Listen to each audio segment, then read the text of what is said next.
Wow, hey. Yeah. There's a little jelly from getting out of the shower. I apologize. I'm kind of a mess, I guess. At least it looks like it on there. I don't look like it in person, I don't think. Here, maybe the ring light will help. I don't want to be too horrible. Yeah, there's no help in it. Sorry. Kind of frizzy. It's been raining and doing all kind of things. Let's see. Say hello. There we go. Okay. So I found some interesting things. I wasn't sure what to talk about. I wanted to talk about number stations, and I'm not really pleased with the lack of information I'm finding about those. Um, I have a couple of theories, and they are kind of out there. They're definitely not things that you've probably heard of before regarding number stations, but I want to give it a little more time to do a search on that. But I realized that there's a part of my testimony that I kind of have skimmed over and I've not really talked about. Again, if it's not my own story, I don't like, I try not to gossip and things like that. And I know I tell a lot of stories on this channel, but the point is to help other people out there. And again, I don't know why, but it seems like these things are going in waves. Like it started probably with the most important people and then kind of trickled down. And I don't know why I seem to be around so many people who've had personality changes. Some people will say it's Mandela effect, that I'm Mandelaed and I'm in the wrong place. I don't know that I buy that or believe in that type of different dimension. I do think we are special. We are God's children. So I'm not sure how I feel about alternate dimensions in the way that other people view them, I guess. So I view those a little differently. But this has something to do with, I think, the overall like arc that we're seeing in public. And again, I think it started with the most important people. And I do think there are beta tests or volunteers for every new advancement that our society makes, both medically and scientifically, medically and technologically speaking. And so this happened right before things, I had all these weird little things kind of happen around me at the same time in 2017, and then everything just kind of boom, exploded, imploded into this madness in my family. But again, I take accountability for the things I've done wrong, and I've confessed them a million times on my own channel. So I try not to dwell on the same thing all the time. But this story is about somebody else, but it has to do with personality changes. And so I think we're seeing a lot of that. Some of it is like culturally driven. I was going to say cultic, but it is like a cultic behavior, right? Cult is short for culture. And you're seeing all of this like minded theology and ideology kind of, mass up together and just kind of, I don't know, it's almost like a pot of boiling water where all the molecules just bounce off of each other. So I think this might help, again, I think we're seeing a combination of things. I think we're seeing a technological transhumanist agenda take place. There's really no denying that people, and that's why I say be careful with the channels that you choose because they're like, oh, it's not the mark of the beast. The mark of the beast, can be theoretical, it can be metaphorical, right? When someone says this is like this, or it's as if they're comparing it, they're not saying it is that, but they're saying it seems like or it feels like that. And I like to reiterate things like that on the channel because sometimes I'm taken literally and I'm not speaking literally. This story is literal though. My aunts and my mother, like they had an on and off again relationship, and that's how it always flowed. Like they're in your life, out of your life, in your life, out of your life. Um, and my mom was adopted, so they're her half sisters. But I lived with them for a period of time when I was younger, and I really kind of idolized them, both for different reasons because they're completely different. They're both the antithesis of each other. One is very girly and appropriate in some ways, like does what she's supposed to do, get handles business, does all that type of stuff, but parties hard, right? And the other one is by the book, does everything kind of by the book now, but very capable. She has like a conceal and carry. So anyway, she's always been this really capable woman to me. Drove a stick truck when I was younger, a stick shift, and she has a license to carry. So she's always been kind of a rock in that way. So she called me and said that, and now mind you, again, there's always this thing with them, like this hidden competition between the two, like who likes who better kind of thing, right? And they can talk crap about each other to you all day long, but you can't say anything negative about them or to them about themselves. Does that make sense? Um, Kind of high school mentality, I guess, in a way.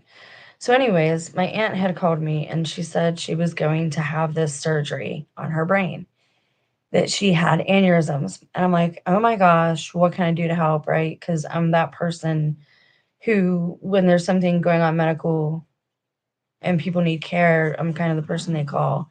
And I don't mean care like doctor care, I mean the stuff nobody else wants to do, like changing them, caring for them, end of life type thing. So I'm like, what do you need? What can I do? And she's like, well, can you come down and spend the weekend? And I'm like, well, sure, I can arrange that. So I go down there for the weekend. And mind you, part of the story takes place in a hospital setting, just like it did with me right after I was pummeled and the thing with the ear and all that. Lay down, Simpson. I'm in a fair amount of pain, guys, and life has been really surreal lately. I've had this feeling. Let me pause the story just for a second. I had this feeling, and I tried to record it when I was walking Samson, like like I'm being followed, right? And I know that we talk about things. TIs talk about that a lot. I don't get the car thing. I don't experience the stuff on the highway like other people do, but I know it's happening because they're trying to roll out these autonomous cars, and they don't want a lot of cars on the freeways and on the highways. And so I know that's an agenda. And again, people, and as I go on with my aunt's story about her surgery, things are done and said in front of me, almost for me to witness them. And that's kind of weird to me. Like, I don't know why that's done. All right. So I heard something right before I started, like in the basement. And I've talked about like cryptids, like skinwalkers on the channel before. And they say when you talk about them, like things happen. But I've been a really good girl. You know what I mean? Like I've not done anything to bring that stuff around. And I know I live with two other people who do their own thing. And obviously there's something going on there just by their outward behavior. And if this is what they're showing me, like what are they doing when no one else is around, Anyways, I had this feeling like somebody was following me and I tried to record like the woods and it stopped or right in the middle of it. My phone stopped recording. It wouldn't record. And then I had it again when I went to, right before I started the video, I went to check like what that noise was. And I just like, I don't feel alone. I don't know. I am alone. It's just me and my dogs, but what is the matter with you? What? There is nothing else over here. There's no more treats. All gone. All gone. There's nothing else. All gone. You can check my pockets. There's nothing in there. Yeah, there's nothing in there. He thinks I still have treats for him because I give him peanut butter while I do videos. Not a bunch, just a little spoonful. And what? Hold on. Let me get him. What? Here. And behave. No arguing with her, okay? Give me that. Be a good boy. Be good.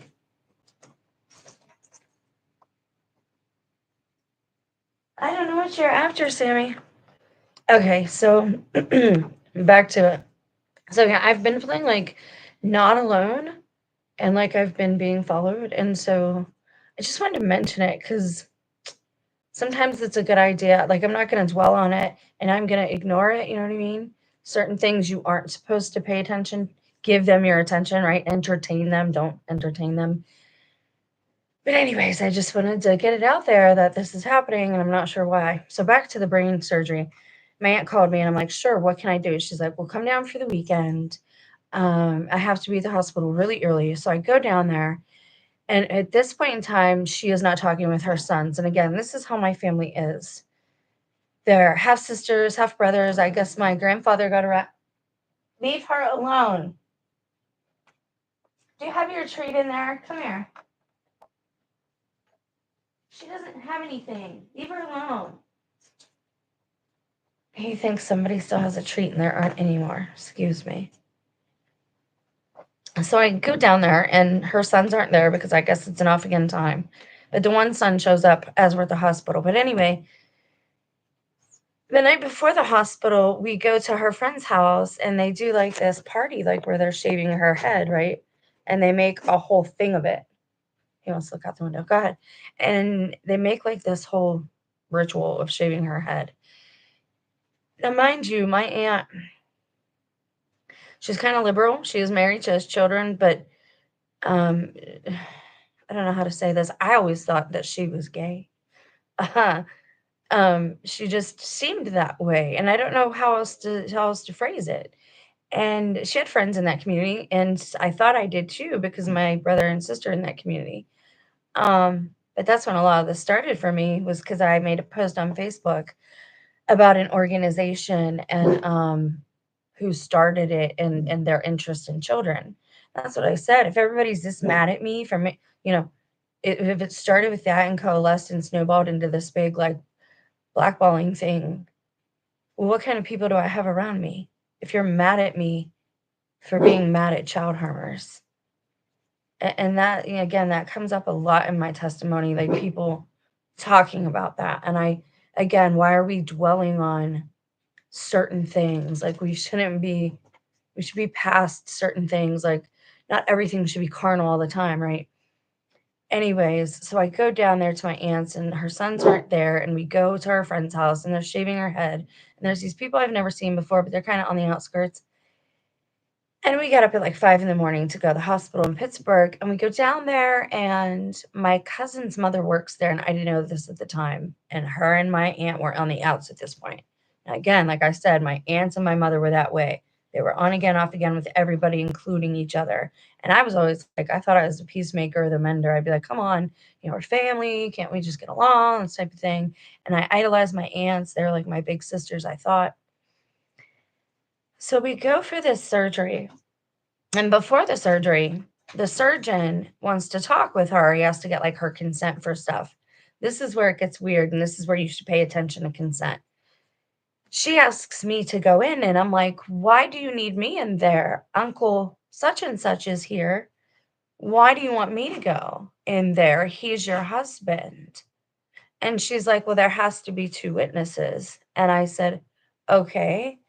And so I go in with her and my her husband, who's not the father of my cousins, but anyway, I go in with her and her husband, and I'm trying to remember. That's why I'm looking away, and it's weird to keep looking at like this eye in there. It's just weird to me to keep looking at that little eyeball. Um, so we go in, and it's the surgeon, my aunt, and my uncle, and he starts talking about like the actual process and what they're gonna do in there. And I'm like, all right, well, she wanted me here. And I'm like trying to understand. And he's kind of talking directly to me. And I'm like, what is going? And again, this is when I'm not awakened to things yet. I mean, I'm still not completely sure about certain things that are happening in my own life. So this is when I was really like asleep. And Sam, sit down. And so he's going on about like what they're going to do in the process of mending these things in there. And this gets weird after because I find out that it might have been an optional surgery, like the ones where you like ask for it or whatever. It gets weird.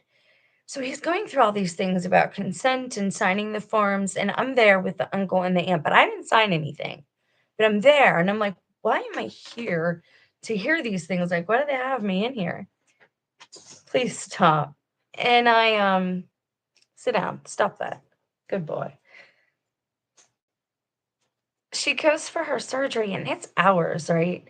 And her one son showed up and I was outside talking to him And he was a lifter, he was like my son, a deadlifter and stuff. And that's a side story too. Like all these kids that get into deadlifting and MMA, like you have that one fighter, they say he's going nuts right now, saying the woman who's posing as his mother isn't his mother.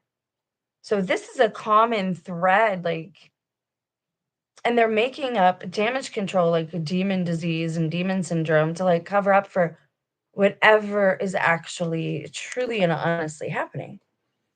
And so hours go by and my aunt wakes up, right? This is where it gets weird too. My other uncle's there, the husband to my other aunt, okay? And when she wakes up, there's these couple of girls there and the guy I knew, but a couple of girls there that I had never met.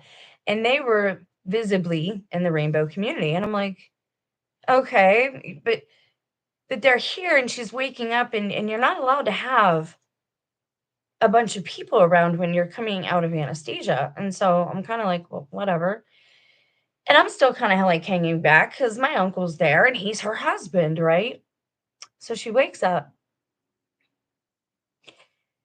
and she goes, "Oh, my daughter." And she puts her arms out and she hugs this girl who had just showed up that I had never met before. Probably on her Facebook friends somewhere. Now this is before I had went to her house and stayed there for a night or two when the stuff happened in my own place and I had gotten hurt and battered. Um, I went to her house for like a weekend and I saw her eyes turn black. And that's why I had left, is because my husband and his friend, like, their eyes had turned black. Not everybody, again, my sons, I didn't see that. It was just them 2. And then I went to her house, and I'm telling her these things and some of the suspicions, like, I don't know if they're doing this on purpose just to, like, torment me and make me feel bad or hurt me. Like, they're wanting me to think things about my spouse and my son, and I don't know what's going on. And she almost like her eyes turned really dark and she was getting excited by like my suffering. Again, this is after the surgery, okay? Let me go back. So right after the surgery, she hugs this girl that I had personally never met. And it happens, whatever. She lives in PA, I live in Ohio, but then it's like I'm invisible. Like she didn't even like, thanks for coming, give me a hug. Here, can I give you some ice chips? She didn't I wasn't there at that point. And I went outside to have a cigarette, and my uncle had went with me, and it's the other aunt's husband, and he's like, "Well," I was like, "Can I get a ride with you?" Or he said he was going this way for his job, and I was like, "Yeah, I'll just go with or whatever." But it was really weird that she wanted me there and attentive and active, so involved that she wanted me to go into this closed room meeting with her brain surgeon and her husband. But then when she woke up, she wasn't like that with me anymore. Like she was always a mom to me, kind of like a mom figure. And at this point, my family's been through a lot. Like when you don't have roots, you do kind of like just flip from here to there. And it's not because you enjoy it or whatever. It's just because it's what you've known, right? Or because you don't have roots, so you have no commitments like to a place per se. I had some roots, right? But they were all rejecting me like constantly and consistently. This is a pattern in my life, is my own reject me all the time. But yeah, before the surgery, I was like her numero uno. And then immediately after, as soon as she comes out of anesthesia, she's like, "Daughter," and she's hugging this other girl. Now, when I had went down there, probably 6 months later, at least about 6 months to a year, I went down there to like escape and like have a couple of days. She was different too. Like she was talking to an air freshener. So I think it might have had something in it, but like she was like, I caught her talking to it. And after that, like I slept in the basement and I wouldn't sleep on the couch anymore. And it was just the whole thing was very uncomfortable and very strange, which is strange because I always felt comfortable around her. And again, she was like a mom to me in a way, like a cool mom. And so the whole thing was bizarre. I know her sister, my other aunt, the girlier one, when my spouse got arrested, again, 6 months to a year later, she come up and she's like, "Oh, I'll always be there for you." They only come when there's something going on, like, other than that, they don't come around. And it really is like people say, like, psychic vampires, like, they're sucking something out of you, like, they enjoy your suffering. Um, but yeah, like, a year later when my aunt had come up, I noticed there was these pictures in a baggie in my bathroom because I had, like, a basket there and magazines so the boys could read while they're in the bathroom or whatever, and I'm kind of obsessive about where I put things, even if other people think it's a mess, like, I know where stuff is, right? So, I'll get obsessive about it, and, these pictures were there, and they weren't pictures I had, they weren't copies of pictures I had, and they weren't pictures I had seen before, they were of me, and them when I lived there, and they were, like, almost the answers to the pictures that I had, right? Like, the rest of the room or the rest of the house or the rest of that party or visit or whatever. And that aunt had told me, she's like, "Aunt such and such was never in the army," and I'm like, "Yes, she was, that's where she met the father of her children." I'm like, yes, she was in the army. So this Mandela effect thing is something people have always wanted me to kind of like gravitate towards. So I had wanted to look into number stations, but I got to thinking, I'm like, with all these orphan children and people being adopted and in the foster system and whispers of women being paid to have babies, I decided to change tack and look something up in the Freedom of Information Acts. Little girl. I might have to pause this for a second. Hold. Can I pause this one? I don't know if I can. Little girl.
That was paused or muted that whole time. I'm sorry.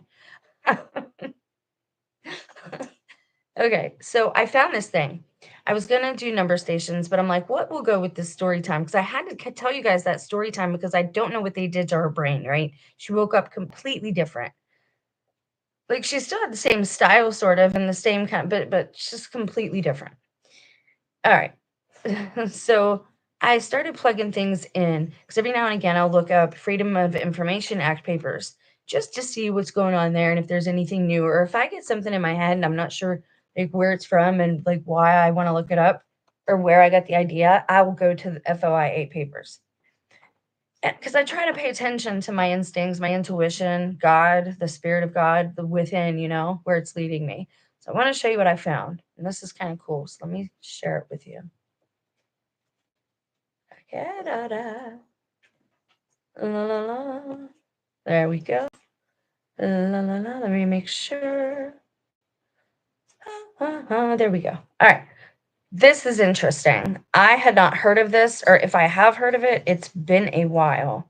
So I want to show you. Will you please stop that? Samson, leave her alone.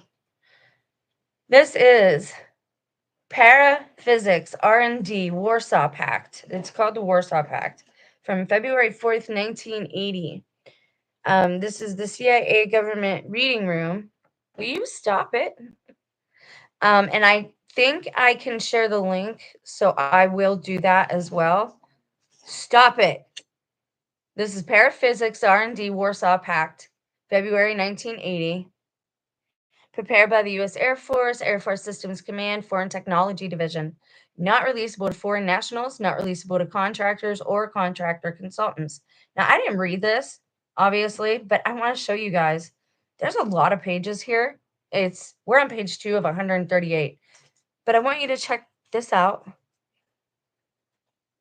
And it's telling you there why it's... Oh, wow. Like, this must have been pretty confidential. Deleted pages are to be destroyed. Okay. Oh, stop it. Now, we're going to go past this and go to the table of whatever. Okay, so the date of publication is March 30th, 1978. Information cutoff date, October 1st, 1979. So this is about a year, roughly 9 months. 9 months. This is a DOD intelligence document prepared by the Foreign Technology Division, Air Force Systems Command, and approved by Assistant Vice Directories for Science and Technology Intelligence of the Defense Intelligence Agency. Why am I focused on this? Well, you see, there's been a whole lot going on, and I don't want to attribute it all to technology. I do believe humans have abilities that are dormant, and I think they're dormant because of the frequencies we have around us. And I don't think they want us to see or notice certain other things. And it's my theory, working theory, that we are being blinded in a way by technology, by frequency. And I would like to explore that. And that's why we look at frequency, but we also look at it because it can create and heal. Oh, cool. Hang on. Oh, can I like... Hold, please, guys. I'm going to pause this.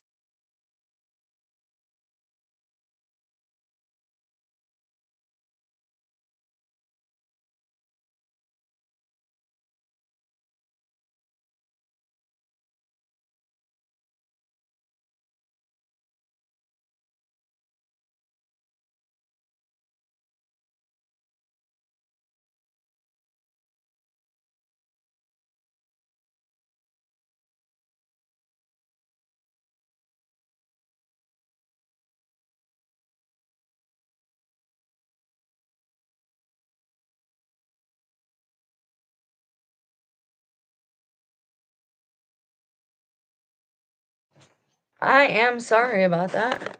Nobody ever knocks on my door or wants anything to do with me unless I'm busy. You guys don't have to see my face. You saw my face. No offense, but for this part, we're just reading. All right. So this is interesting to me because it's more proof that they look into stuff all the time that they tell us to disregard, that it's nonsense, that it's pseudoscience, that it doesn't exist, that it's not happening. And we know some type of telepathy is taking place in this time, somehow, some way. Our phones are geared towards us. I understand, they're driven by AdSense, and, depending on what you click on, it will feed you that same type of stuff. I get that. This is very specific things, like I talked about in my last story time. These are very specific instances where it's like, wait a second, is somebody reading my mind or our minds? So let's check this out. I want you to see what they have here. This says, and this is a quote. I'm not sure why they're starting a government breakdown or research paper with documentation with a quote, but I did the best I could. Let those who can do better. L.L. Vasiliev, 1961. All right, so the preface. The purpose of this study is to review and assess Warsaw Pact country activities in paraphysics research. This includes assessments of trends, current research, and potential future achievements. Main concentration is on the USSR, which is now Russia. Those topics that are considered of high potential are emphasized, although other topics that may have indirect influence are also considered. The study has been updated to include recent paraphysics research and activities that have occurred since the 1978 publication of the original study. That's the year I was born. I'd like to know how many of us from like that era have these things happening. Okay, now check. This is where it gets kind of interesting. Let me make sure that we're just still streaming a little bit there. It looks like we are. All right. I'm going to pull up my phone just to make sure that we are. And I don't mean to be like irritable. I love my son and I'll be here for him. Like if he has an emergency anytime, that was not an emergency. And it's always only when I am doing something like this that perhaps they don't approve of. All right, so table of contents, and I just want to put it up on my phone to make sure it was working, otherwise, because I hate wasting time. Now, we're probably just going to look at this today because it's massive. So let's check out, now first they're going to give us the terminology, which is cool. This is the executive summary it starts out with. It gives you specific investigations in the USSR, gives you a historical review of the other Warsaw Pact countries. Now, we should probably Google, it's been so long since I was in school, but let me go ahead and Google the Warsaw Pact just so I can give you a proper definition, because I'm not great at the social studies. Okay, the Warsaw Pact, officially known as the Treaty of Friendship, Cooperation, and Mutual Assistance, was a military alliance formed in 1955 by the Soviet Union and its Eastern European satellite states. It was established as a response to NATO's formation and the inclusion of West Germany, serving as counterbalance to the Western Bloc.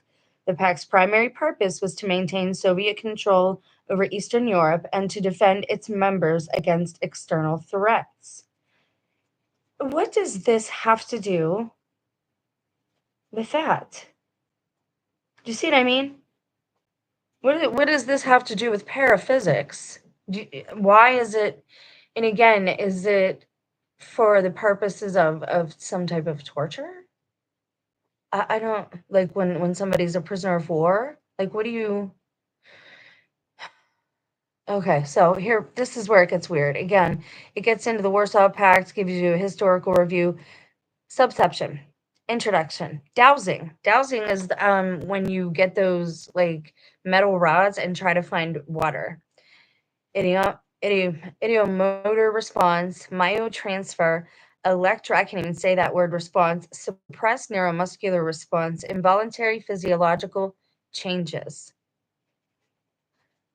Interesting. Electromagnetics, quantum physics, gravitation, holography, holograms. Now remember, this study is 1978 to 1979. The Warsaw Pact was created in the 50s.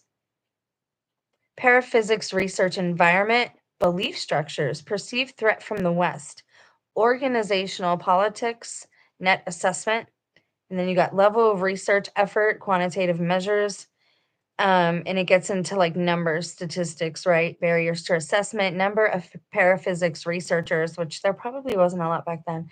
Facilities housing paraphysics research, which probably is interesting. Government support for paraphysics research.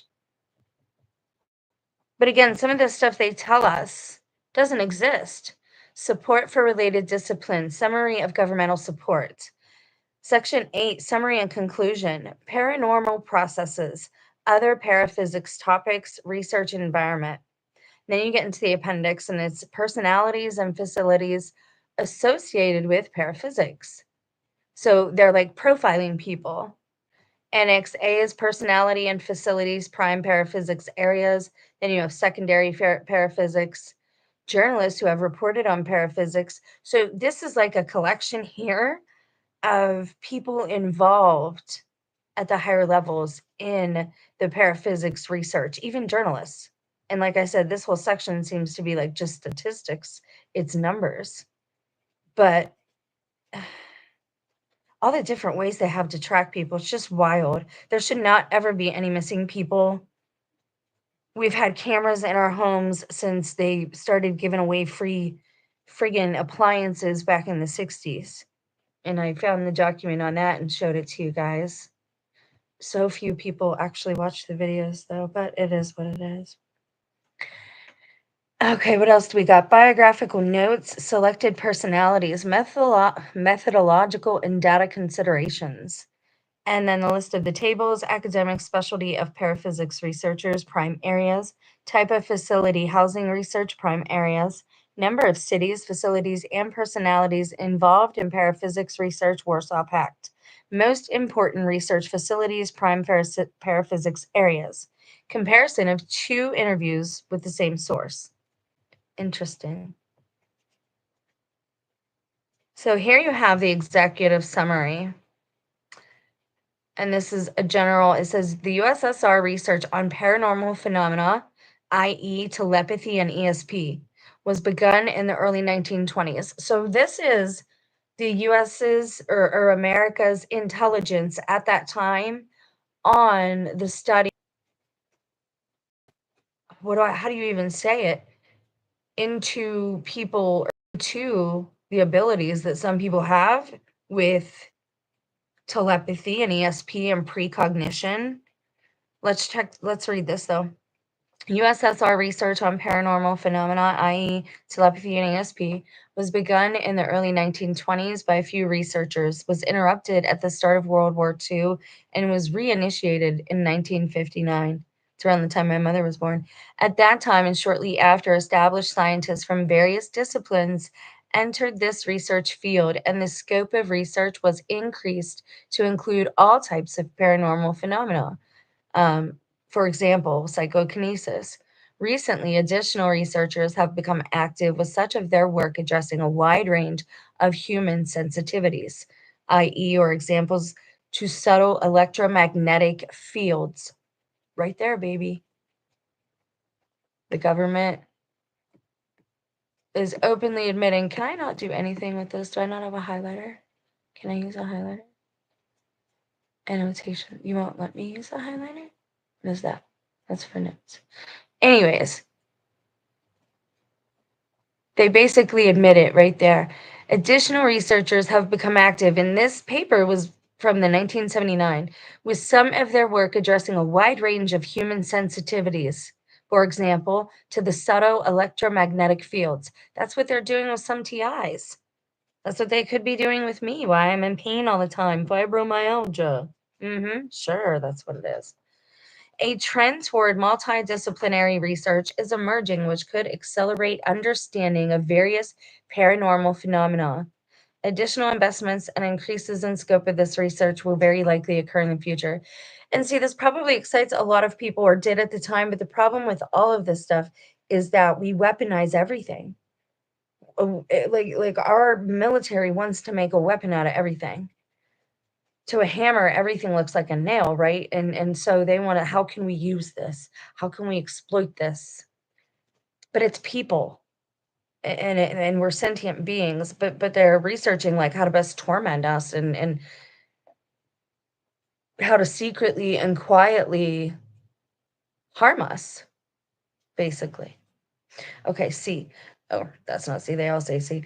Most of the current research on paranormal phenomena appears to be performed as an adjunct to other official duties.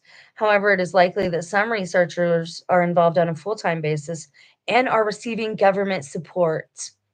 The level of funding and extent of research is unknown at this time. At least 3 and possibly more officially sponsored research groups exist in Moscow, Leningrad, and Alma-Ata. So you can imagine why the USA, much like the race to the moon, they were more focused on what was going on in the space in your brain, in between your ears. Recent data indicate that this research has recently received the backing of the USSR Academy of Sciences. Several basic research facilities are now beginning to investigate this area in Moscow, and a previous paraphysics laboratory at the Institute of Psychology in Moscow is expanding its research. Long pause there. Do you see that? Do you see how psychiatry and psychology is, how they're tying it together with parapsychology? Didn't I tell you that they used to be called witch doctors? Like back in the day, my grandmas, your grandmas, their parents would call shrinks, the head shrinker. Don't go to the witch doctor, they'll shrink your head. Haha, it's a joke, but not so much, right? There's a thread of truth in all stereotypes, it seems. Okay, so let's continue. The level of research has been cyclic in nature, responding to criticism and encouragement. Well, I would imagine that the USA's answer to this, at least on the surface, is studies like MK Ultra, Men Staring at Goats, um, those jail programs. I forget what those ones were called, those projects, but a lot of them use young adults, basically kids, that they sign away their rights when they join the army. And like I said, nowadays what they're doing is a bunch of psyops in America against their own people, as actors. That's why they're covering their faces. They don't want you to know who they are because they're people like you and me. They could be your neighbors. And I'm very serious about that. I mean that literally. Okay, the recent trends indicate that serious ideological conflicts have been resolved and that official attitudes at least tolerate, if not openly accept, such research. Open, highly visible support from prominent scientists has recently been given through official party organs, and increases in interest have been noted in a wide sector of the scientific community, from cosmonauts and others. So, you see, if they're talking about this back then, about taking things seriously, like ESP and telepathy and precognition, then what happened? Because we say about how things are cyclical and there's patterns, and it seems like every 100 years, the last time we went through a time like this was the Spanish flu, and it really wasn't, didn't start in Spain, right? Um, and I have my, firm belief of what these events actually are. There's some type of calling. Um, yeah, I don't even know what to think of the world anymore, guys. I don't even know my own life. Like I was telling you earlier. You look at you while I talk to you for a minute, if I can. Huh? Let's see. Yeah. Yeah, like, I don't even know my own life. I can't really talk. I mean, everything feels so fake anymore. And I know people, oh, disassociation. Like, again, I don't want to hear anything from people who say, oh, I'm in the military. I don't trust you.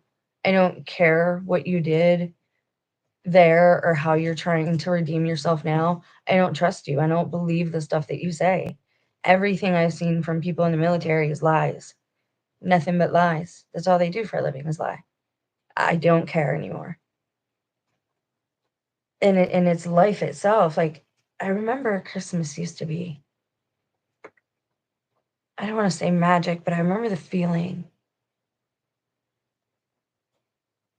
when you would hear the bells and a certain song and the first snowfall and hot apple cider with cinnamon. But none of that matters without that warm feeling of family. I know that this extends further than just my family, and that's why I do this. And I know my family might not understand and might see me as disloyal in some type of way. The problem is that if I can help somebody else recognize things in their own life, maybe they can save their relationships. Maybe they can help their family. And I can't let anyone else be harmed because I'm too cowardly to speak out. Something happened to my aunt when she went in for brain surgery. All of these things happening around me, like it's like being in a movie. So something is happening all over. And I feel like by telling my story, maybe other people will be helped. But in my life right now, things just don't feel and they don't seem real. I mean, like, I know this cup is here, right? And I know I'm sitting in a chair.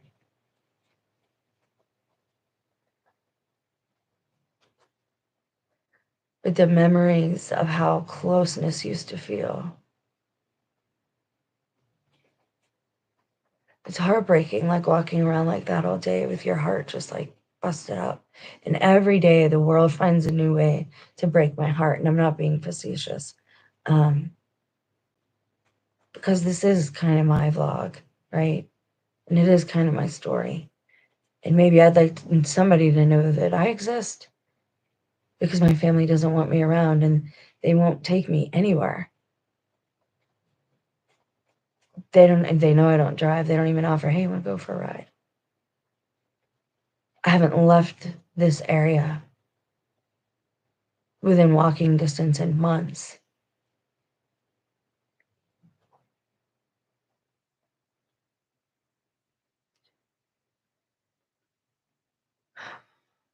The things that our government or our controllers have done have hurt real people. Now, whatever secret it is that they're keeping, I feel like we're missing if we had that piece of the puzzle. And I don't understand why everyone who goes, and again, I don't know any of you, no offense to you, but if you tell me something, I don't know that I'll believe you, right? But everyone that goes to like the pyramids and takes pictures, they look fake. In movies, you always see like the same bits. And I don't expect those ones to be real, but even in the documentaries where they're there, like, how long has AI been around? Another part of my story is the one neighbor, the one who had a big part to do with my fall. Um, she got into art. She's crafty. And she was doing a painting and she got mad that it didn't win. And I told her she cheated anyway, that she shouldn't have won. But you take a projector, right? And you take a picture that you already took of a group of people. And you take a projector and you put that image on the canvas. So all you have to do is trace the people on there, right? And you can even see their clothes. And then as you paint them, you add in the details as your style or whatever. And in looking at like all the old frescoes, I've never seen them in person. I'm not well traveled. But even in pictures, and when I've been to the museums, some of them, they don't look painted. They don't look like a person did them. And I've never understood why I felt that way. And I always felt like I was so behind. Like, why can't I teach myself to blend paint better? Why can't I get a little bit better at drawing, in this way or that way? But a lot of this world is illusion, like a lot more than people know.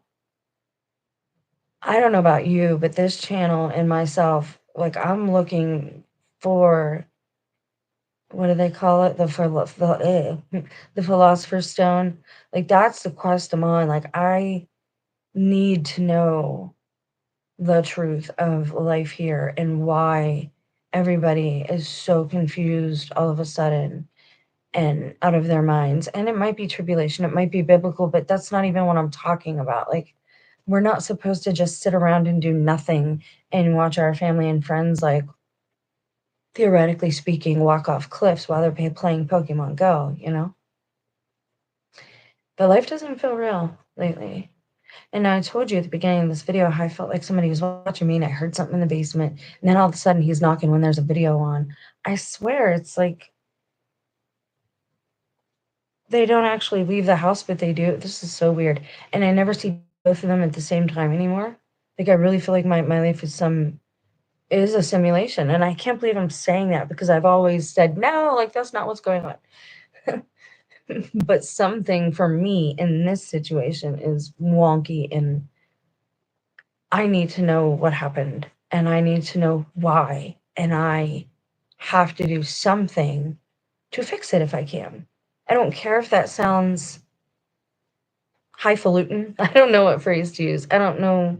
I don't care how that sounds or comes off to people. Like, that's where I'm at with this. And I'm very genuine in saying, like, that's what I'm about. And that's what the channel is about sparing other people and help, encouraging, like, you're not alone, you're not crazy, something's going on. Don't know what it is, but something's different.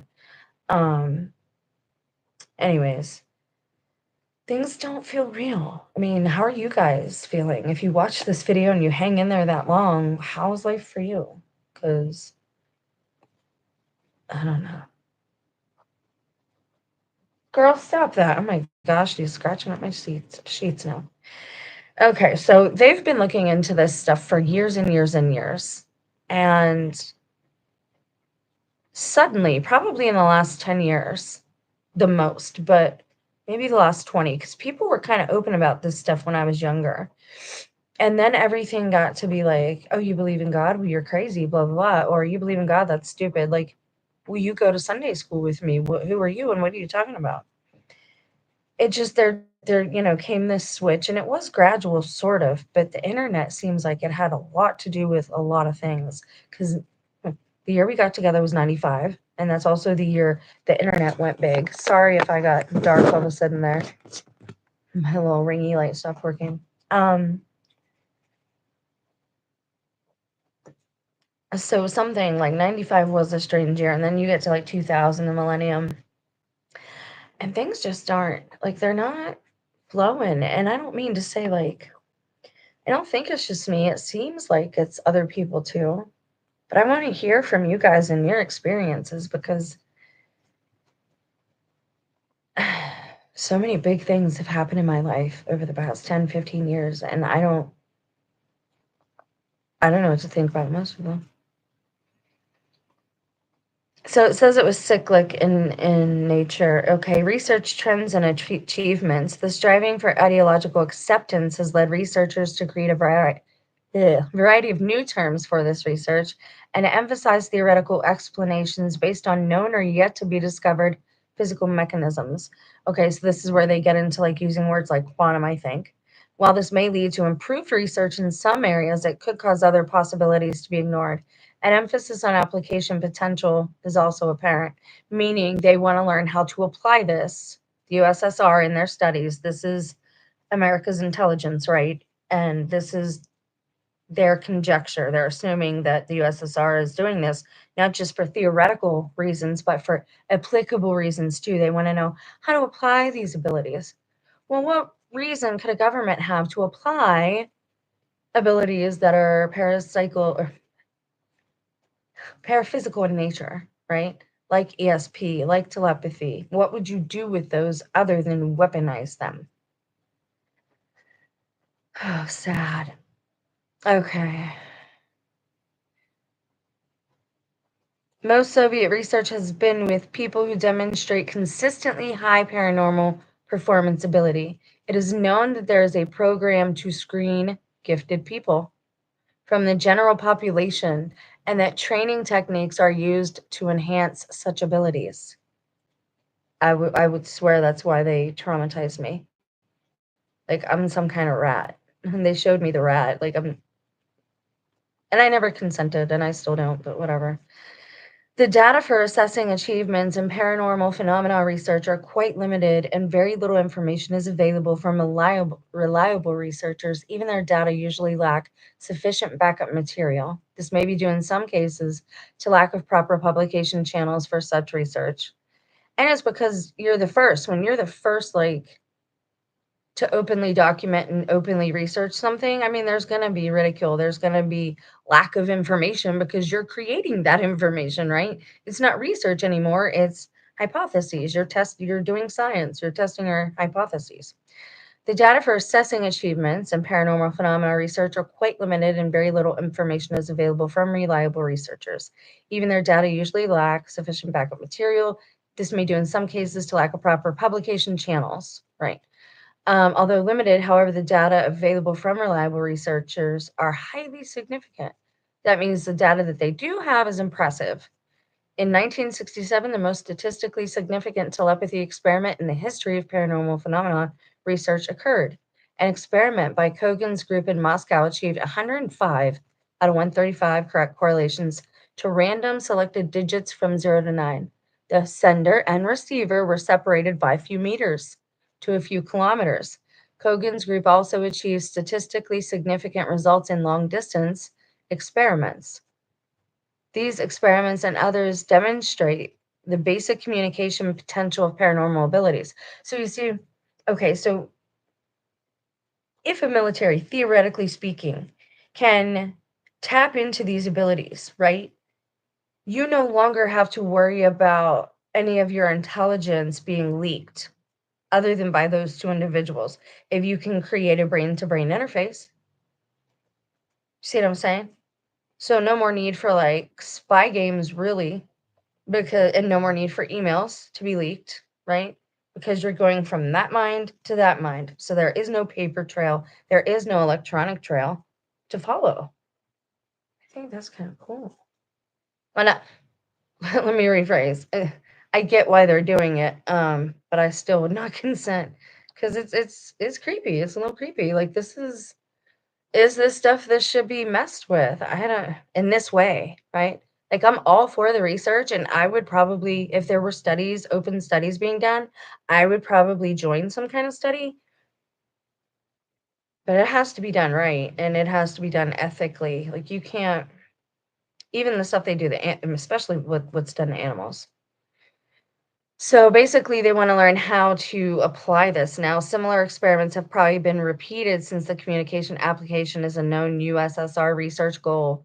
Similar experiments carried out from submarine space or command and control locations, perhaps involving simple codes, may occur in the near future, if not already, to demonstrate practical use. The application of similar paranormal channels for information access should also be possible. However, practical limitations for such applications are not clear. Or they're not going to say. In addition to communication application potential, other experimental results indicate that some people can generate unusual energetic field effects. And again, I did not read any of this. This is how, like, on this channel and on the other channel, when I follow that intuitive guide, God, that's what I call it whatever you want. Um, we're led on, like, you can tell that it all goes together, right? We're building on stuff that we talked about previously. And so it's really wild that these things are included here because I didn't know that they were going to coalesce these topics here. So anyway, the application of such energetic phenomena to induce certain types of responses, right? So like say I'm sitting here and somebody's testing on me, one of their toys or something, and say I'm a test subject because they've done it all the time. What is their motto? Don't ask for permission, apologize later, ask for forgiveness. It's better to ask for forgiveness than to ask for permission, because when you ask for forgiveness, the deed is already done, right? Our government tests on us all the time. So let's just say they wanted to do something like that with me. That's what they're talking about. They want to test people's reactions to certain EMF frequencies, subtle electric, magnetic, or electromagnetic fields, the application of such energetic phenomena to induce certain types of responses. See, I told you, they don't even have to have technology. Certain people, if trained in the right way, can do this themselves.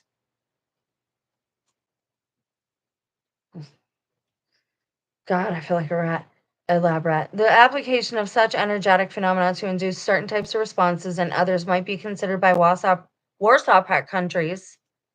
Although the effectiveness of such influence, if any, on unwitting people is unknown, there's also evidence that sensitive interrogation devices are being developed that respond to subtle paranormal effects. And gee, what do you say, boys? YouTubers? We need somebody to study this cool new tech. You want to study it for us? Use it on your ghost hunting channel. That's how they study stuff. That's just an example. I'm not saying they did that. I'm just saying they could. I can see them doing it.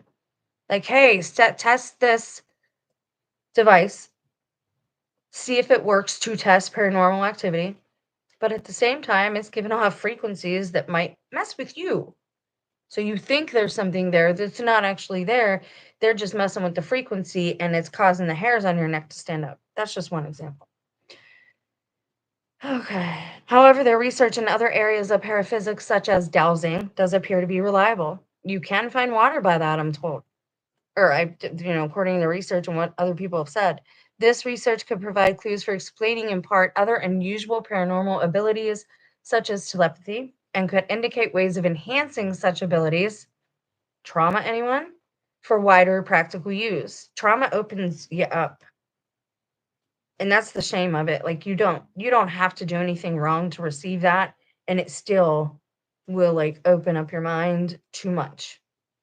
I've talked about that ad nauseum about certain substances and, whether I condone or promote or any of that stuff. I don't really talk about that part of it. I'm really into the idea that your body is your own. Okay, most research. Da, da, da. It is also possible that certain adverse influences will be discovered that could have potential for military applications. Told you. How can we weaponize these abilities? And who else do you test on but regular, everyday citizens that nobody's going to listen to and will just have a crazy campaign against? Funny, the knocking on my door started as soon as I opened up this paper. Just about. All right. During the past few years, worldwide research on paranormal phenomena has also increased, although most research is of a questionable value or is difficult to evaluate. A few experiments have unique results and have some degree of repeatability, particularly when gifted people are used. Some of these results and observations are similar to those reported by USSR researchers. A major methodology for this study involved evaluating reliability and credibility of the Warsaw Pact paraphysics researcher. If the researcher is assessed to be responsible and reliable, then results of his work are considered likely to be valid. On that basis, and with other factors considered, some of the research in paranormal phenomena in the USSR is assessed as highly significant, and some basic applications may already have occurred. Please keep in mind again, this study was done. They gathered the data between 78 and 79. They released this paper in 1980, not to the public. I forget what date was on it, but it was 1980. But a lot of this stuff was happening. A lot of this data that they pulled and gathered and got together for this paper was from the late 50s on. So again, we've been lied to so much. And I don't know why people aren't more upset about it other than fluoride. Like, I don't know what else to say. Let me drink my spring water right quick. Summary. No, I read that. Okay. On that basis, and with increases in scope and diversity of paranormal research in Warsaw Pact countries and pursuit of various application options will probably continue in the future due to multidisciplinary nature of such research. Increases in theoretical understanding of various unusual paranormal phenomena will probably also be achieved. Meaning understanding will be achieved. What?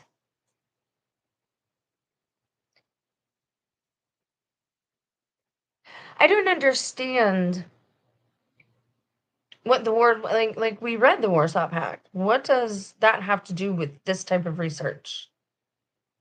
And why did they say every country is involved in it? So this was declassified in 2011. Wow, there was a lot of stuff declassified that year. And it is a sanitized copy. Okay, so this is the terminology area where they define the terms that they use throughout this paper, these studies and these statistics that they're giving us. I'm not going to go on too much longer. I want to kind of explore this a little bit, and if you guys want to explore more of it, absolutely comment in down below. Terminology: paraphysics generally refers to the investigation of unusual paranormal mental functioning and includes a variety of conditions or interactions that may be directly or indirectly related to such functioning. For example, unusual or unexplainable mental processes would include telepathy. Unusual interactions would include certain sensitivities, i.e., to subtle electromagnetic fields, or unusual dynamic influences, psychokinesis. My spouse, when things were better and wasn't really suspicious of things, I should have been all throughout my life. Anyways, there was a point in time where he was like, "Look, you just stay home. You're not getting in the line at Walmart because every time you get close to those registers, they go offline." And that's true. I can't wear anything digital, which I hate digital anyway, but it like quits working on me. It's just weird sometimes. I'm real staticky. What is that like I have to wear rubber shoes to ground me because I'll like shock everything. It's weird. But it's strange to know that they're out there studying that and people like me. Like it's just bizarre to me. I don't know. Without telling us. Like I would probably willingly be a part of something like this if somebody asked me directly and it wasn't for military application. Not like that. Your mind should be your own. That should definitely like that's your real estate in there. It's about enough that sometimes people psych you out in your own brain, right? With your own mental processes, your prayers, your thoughts, your insecurities. That should be yours. Some things should be our own. Because sometimes we're not the best. Sometimes people are good at sanitizing what comes out of there. Some people do have a filter. I don't know that we're supposed to be knowing all these things, at least not yet. Like, we got to get rid of some junk inside before we would be wanting to have these abilities, en masse. Okay. Da, da, da, da. Paraphysics includes other research involving infrequently studied or unusual physical or biological interactions. If such research has the potential to assist in understanding paranormal mental functioning, some aspects of paraphysics may even overlap into biophysics. There's that bio word, biofield. A main thrust of the various paraphysics research is to try to explain paranormal phenomena in the context of known physical mechanism and to pursue particular applications. In a nutshell, what that's talking about is they want to figure out how to harness the energy, for example, of poltergeist activity. Poltergeist activity almost all the time is that person going through adolescence. That person is doing it. That teenager is the one that's making things move and doors slam and it's their angst and their hormones going crazy. I would not doubt if that's one of the reasons things happen around me, but my mom also, again, she gave me like all the metaphysical books and hey, I ordered, the Reader's Digest, blah, blah, blah. They were the books that I think Time Life or something. We'd get a new one every month. And here are these, Jenny. And oh, I got you your own Ouija board, Jenny. And okay, mama. Anyways, other terms that really impart to paraphysics are psychic research and parapsychology.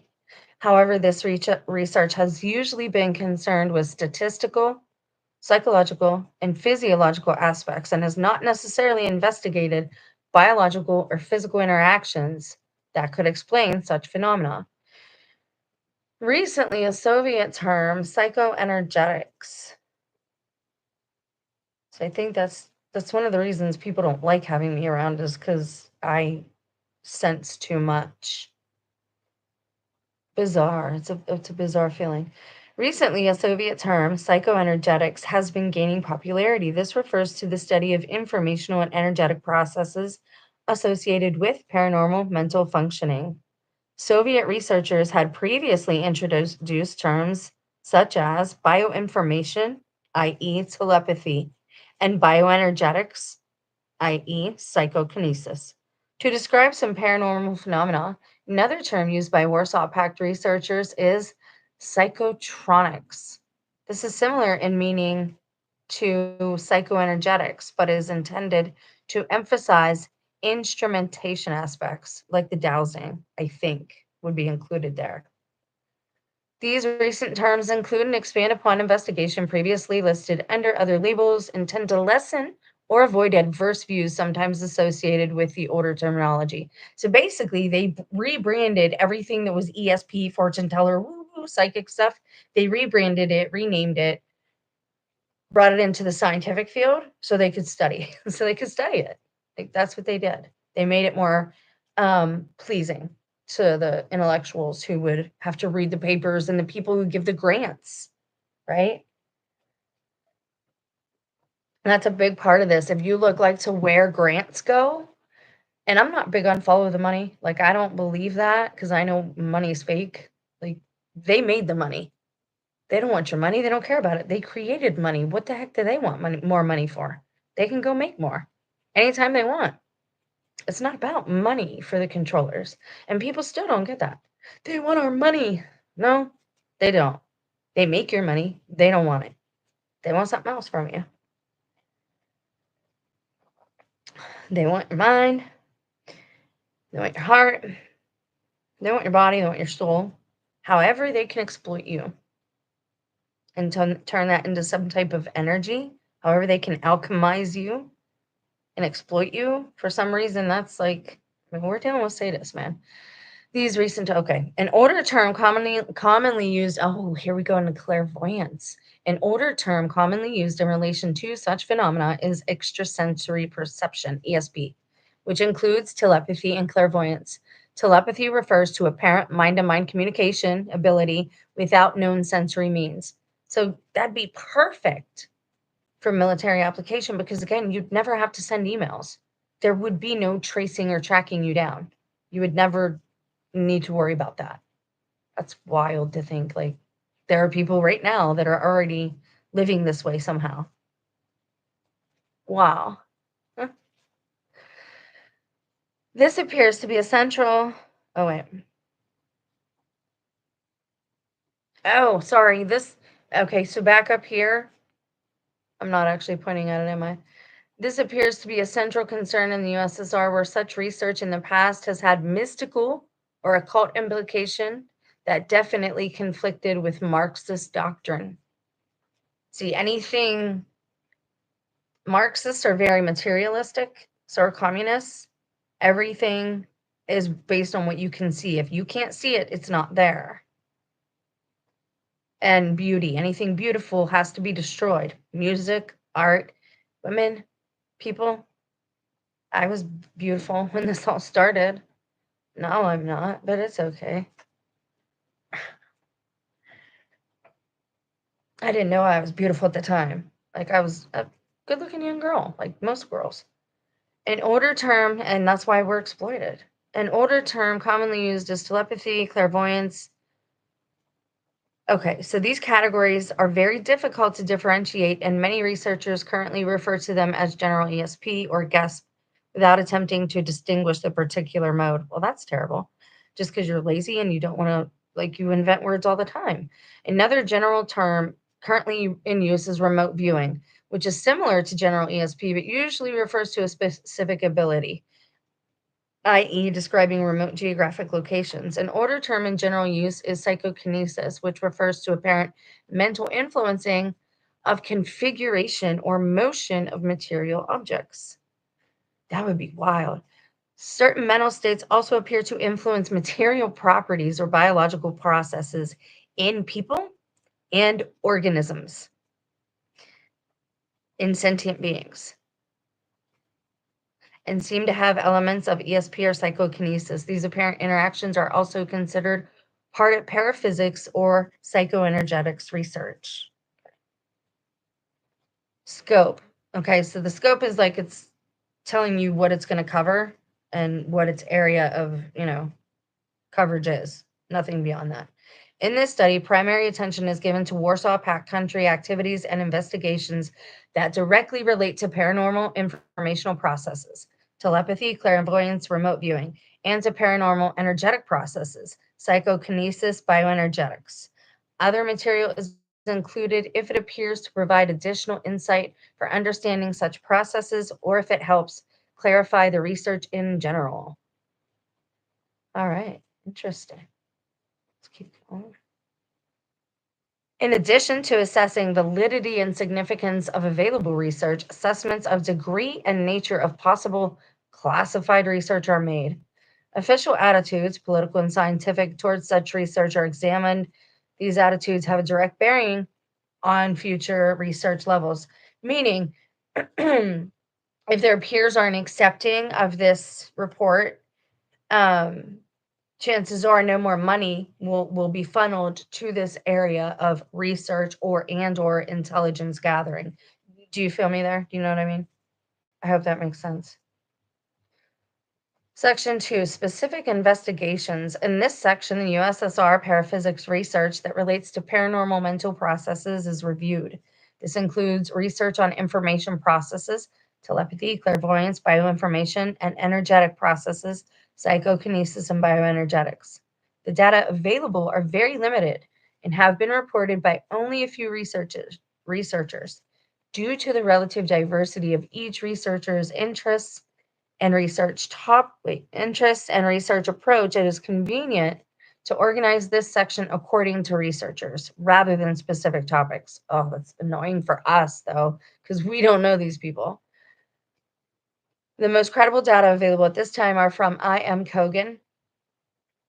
That's a weird anagram. And G.A. Sergeyev. Their reported data are reviewed first. Most of these data, however, are difficult to adequately evaluate. Usually sufficient information on experimental procedure is not clear. Basically, because they're the first, right? This is groundbreaking in a way, so there's no other information to look to. There's no research to do. Everything is kind of new, or at least they think it's new in this era for them. Okay, so information processes. I am Kogan. Of all the data available, Kogan's experiments, which began in 1965, appear to be the best documented and controlled.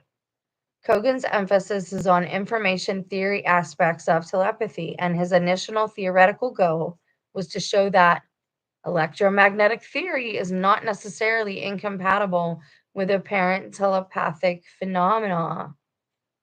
So he's saying that they could be related. Interesting.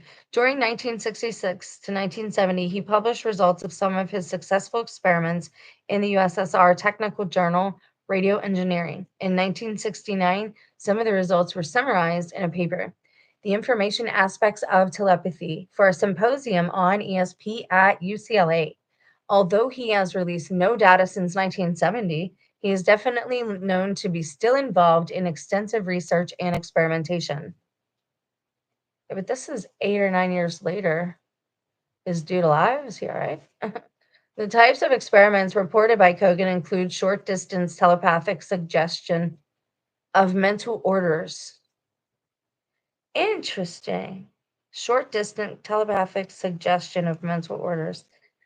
Get it? And transmission or perception of single digits, and short and long distance telepathic transmission or perception of simple objects. Wild.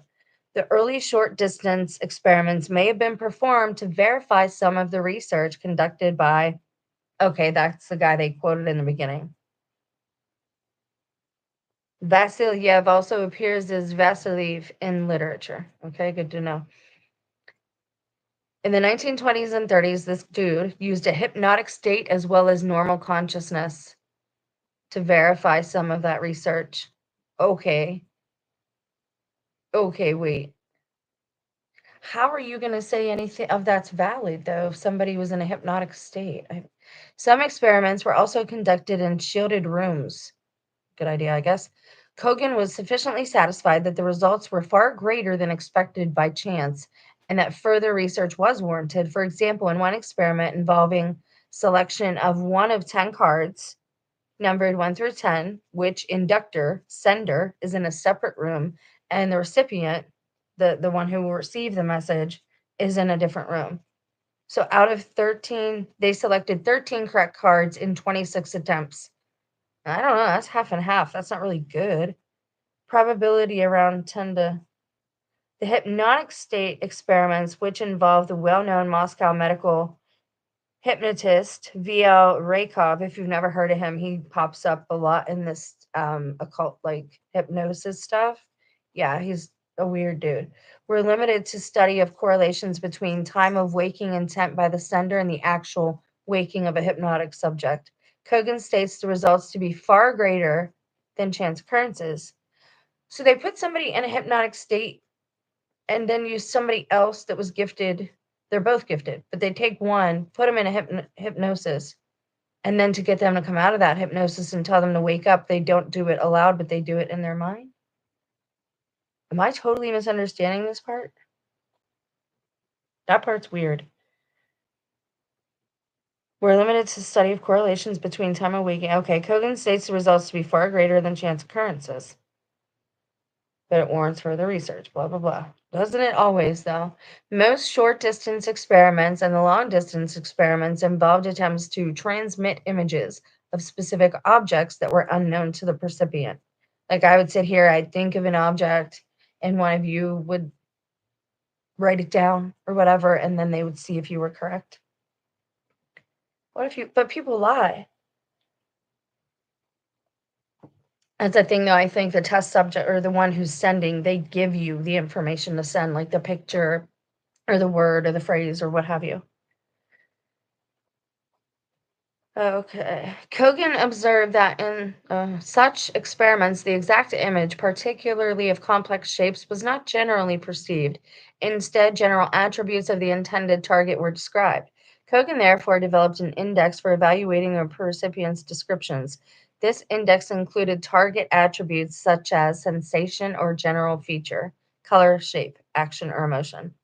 The description of the percipient would then be evaluated and matched if possible to one of the target objects. A typical experiment would have 6 objects selected at random from a large target pool by a commission of several individuals acting as a control and evaluation group. One of the long distance experiments was also of the Zener card variety and yielded 12 of 25 correlations. This probability for such a result is about 10 to 3. There's no indication that he pursued that. Well, I'd hope not. That's really poor. Kogan's long distance experiments have been between Moscow and Leningrad, not Moscow and, I can't say, Novosibirsk, and Moscow and Tomok. In each of these experiments, the recipient's description could be matched correctly to 3 or 4 of the 6 intended targets. Kogan also demonstrated a basic communication application in one of the Moscow, the N word, just experiments. 2 simple but contrasting objects were chosen to represent the Morse code. A 3-letter word was then selected, unknown to the precipitant, whatever. Participate. Percipient? Why are they calling it a recipient? Should that P be an R? They've done it like 3 times though, and it's messed me up. Unknown to the percipient. So weird. And the appropriate state of dots and dashes were identified for this word. Okay. This procedure required considerable redundancy. It was very time. That's a problem with this stuff. Is like it's stuff between minds. Like I don't know how you'd get honest answer. Like where's your control group? Who was the control group? Perhaps the most meaningful experiment in terms of ease of evaluation and apparent potential in a communication mode was performed in 1967. This involved attempts at transmission of randomly selected digits between 0 and 9. Distance between sender and receiver was varied from several meters to several kilometers. Reported results, as attested to by at least 5 members of the All Union Technical Society of Radio, Tech, and Communications, okay, indicates 105 of 135 numbers were described correctly by the receiver. That's better. This article states this to be 78% correct. However, this is a significant understatement since it does not reflect the overall probability of such an occurrence. In fact, in terms of probability, this would have to qualify as the most statistically significant, I would say, result ever reported in psychic research. Yeah, because that's about a 10 to 7. Okay. It also appears that with planned redundancy, a similar approach could yield highly reliable results, perhaps sufficient for certain application attempts. For example, each of the numbers 0 to 9 could correlate to specific instructions or messages. And in this way, basic messages could be transmitted. See, they want to use it, they want it to have a military application. So they're trying to figure out first, all right, so this is what they're saying here basically.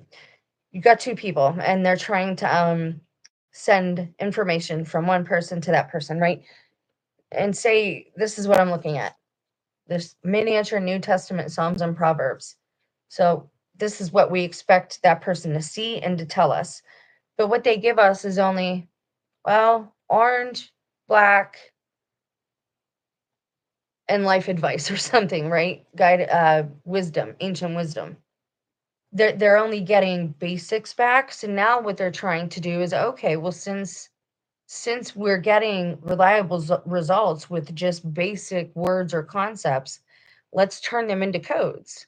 So if I send you a red ball, you'll know that means to evacuate, right?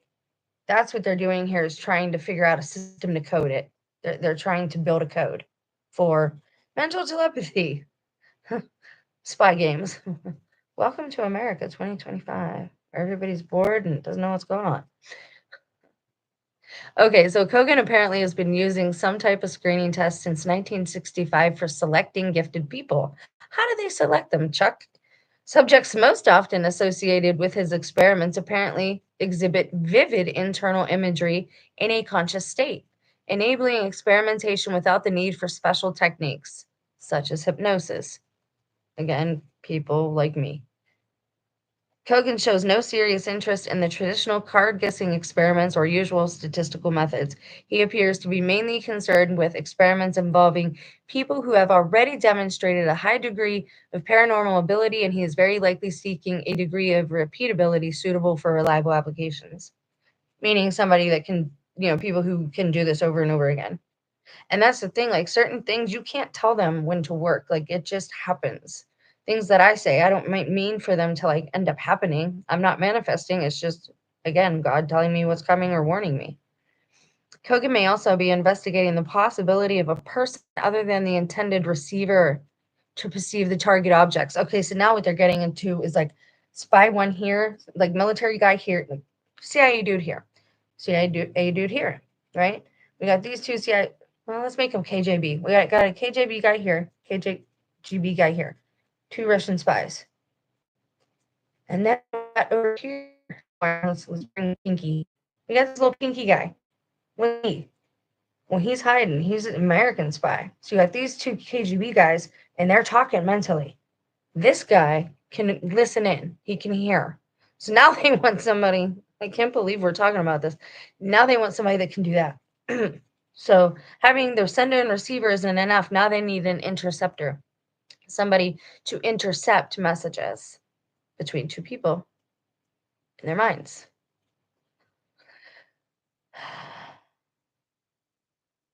This type of experiment has probably been repeated by Kogan, perhaps with additional receivers not known to the sender, or with receivers attempting to obtain information from a person without his knowledge, an unwitting sender. Kogan is also known to be experimenting with targets concealed in metal containers, although results are not known. Such experiments could have intelligence application potential, although extent of such involvement or interest by Kogan is unknown. So that's the end of that guy's section in this part of this ginormous document that we found. G.A. Sergeyev, he's the other guy.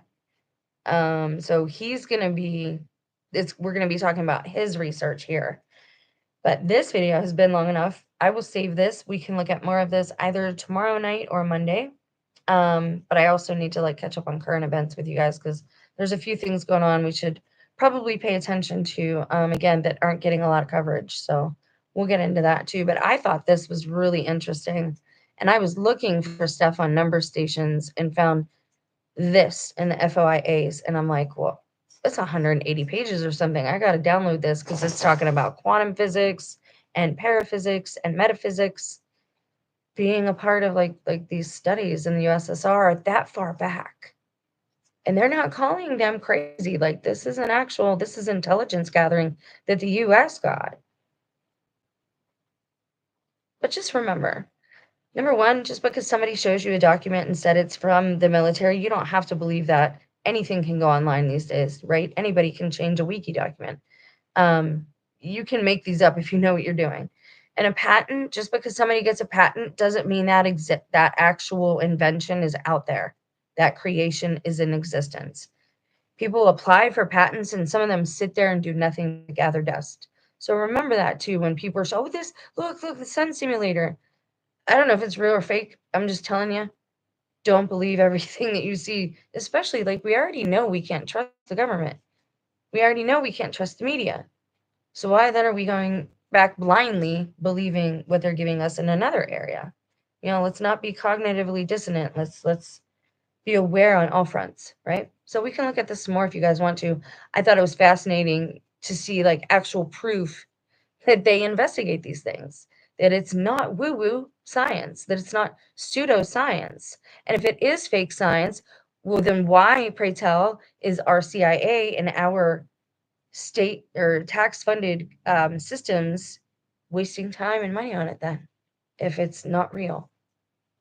So either quit taking all our money for these bogus things that aren't real, or fess up to what you've been doing to us and still stop taking our lives and our money. I don't know, guys, but anyways, share your stories or thoughts down below. That's enough from me today. It was a weird video. I'm sorry. It was a little loud there for a minute. It's not my usual time that I do this. You guys have a blessed day and a great day tomorrow. Happy Sabbath for those of you that celebrate today and tomorrow. We will talk more. Bye.